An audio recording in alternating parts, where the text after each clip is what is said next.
अच्छा भैया आई एगो भजन गीत बा।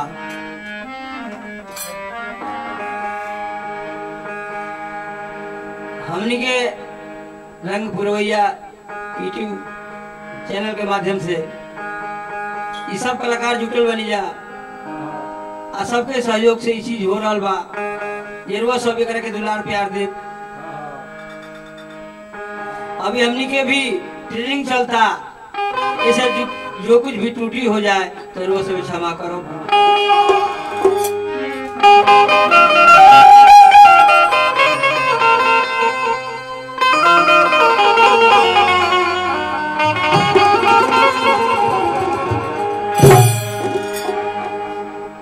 आई एगो भजन गीत देता नहीं हम। एगो भक्त भगवान से कहले कि ये भगवान राउर नाम सारा दुनिया लोग जपेला, लेकिन केहू रौरा के देखले देखे नहीं खे। कहाँ राउर घर बा, कहाँ दुआर बा, कहाँ तक ले बानी, कैसे भक्त को आते हैं।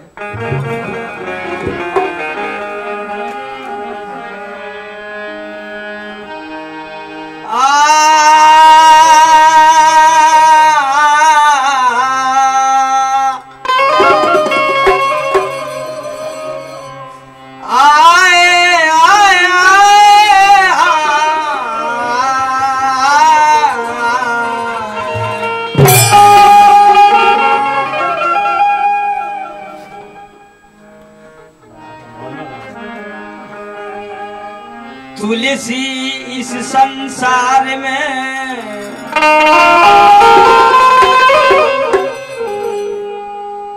तुलसी इस संसार में आज सबसे मिलिए धाए।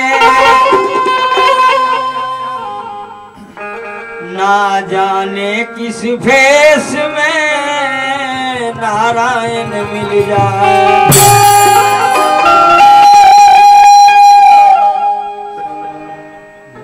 आई एगो भक्त भगवान से कहले कैसे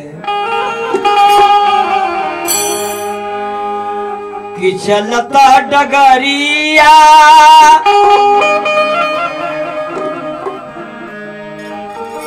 चलता डगरिया अरे फिरा जाला पाँव रे। एगो भक्त जोहते जोहते खोजते खोजते भगवान के चंद्रमा तकले पहुंच गए। ओहू जा भी भगवान ना लोग तो कहले जी दादा अब कतना दूर बारे कहता रे कि चलता डगरिया आहे फिरा जाला पाँव रे। कि जुनियों से दूर बा, कि जुनियों से दूर बा बलमुआ के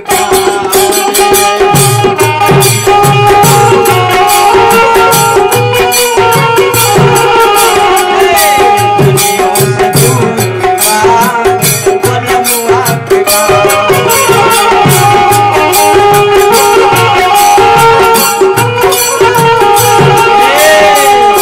चलता डगरिया फिरा जाला पाँव रे।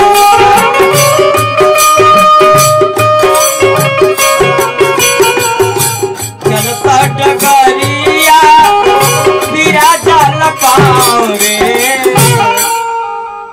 कि जुनियों से दूर बा बलमुआ के गाँव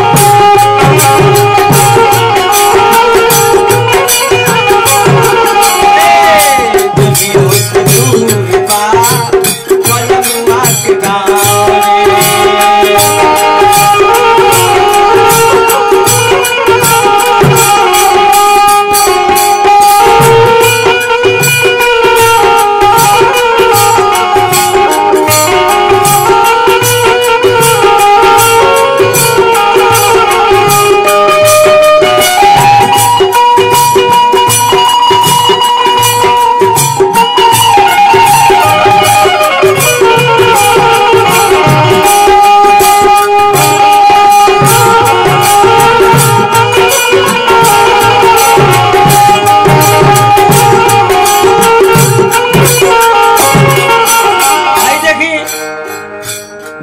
शरीर जन बोलता बहुत बड़ कीमत बा।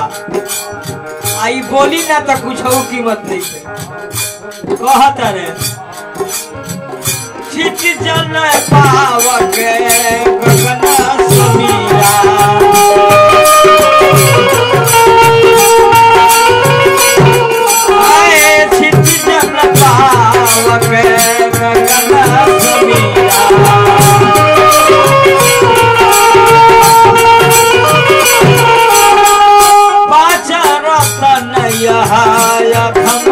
शरीरा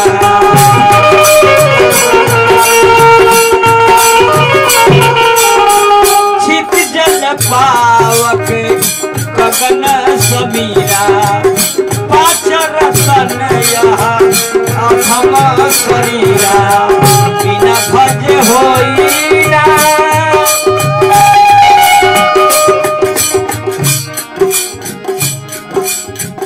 बिना भज होइना हो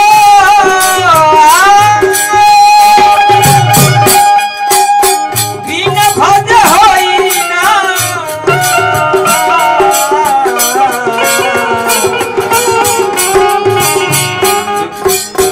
बिना भज होइना भवसागर से नाव रे बिना भज होइना भवसागर से जुनियों से दूर बा बलमुआ के गाँव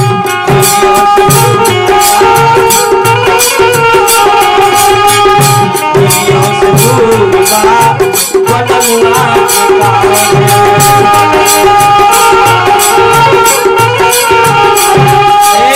कहता रे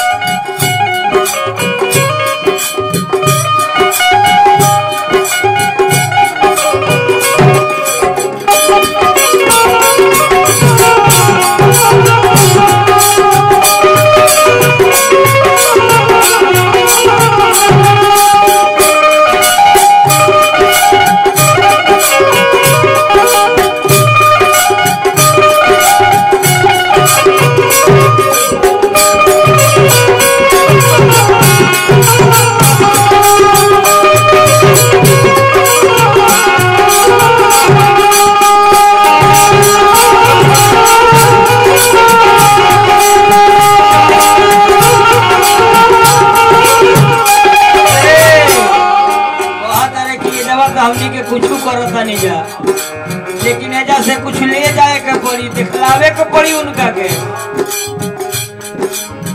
खेलिया कूद के नहीं हाल में जीतवनी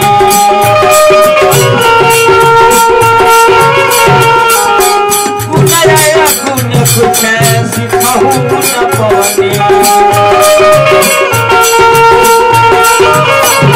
खेलिया कूद के नहीं हाल में जीतवनी गुनाया गुन कुछ सिखहु न पवनी का देख लैबू अपना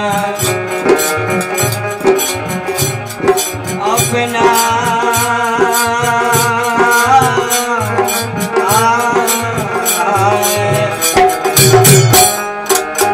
का देख लैबू अपना पियावा के ठाव रे का देख लैबू अपना का देख लैबू अपना पियावा के ठाव रे जुनियों से दूर बा जुनियों से दूर बा बलमुआ के गाँव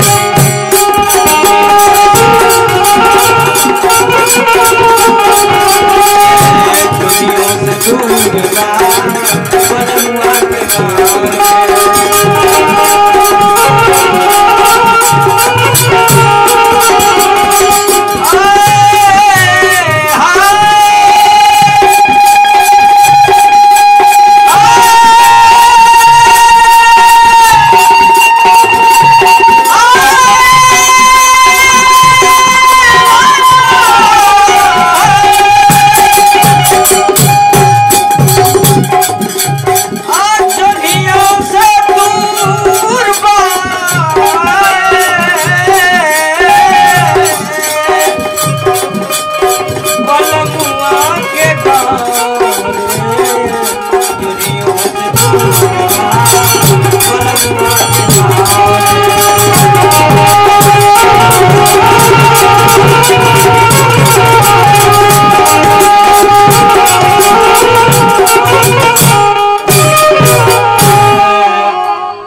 रंग पुरवैया। तो सब्सक्राइब कीजिए और बेल आइकन बटन को दबाइए, लाइक कमेंट्स और शेयर कीजिए।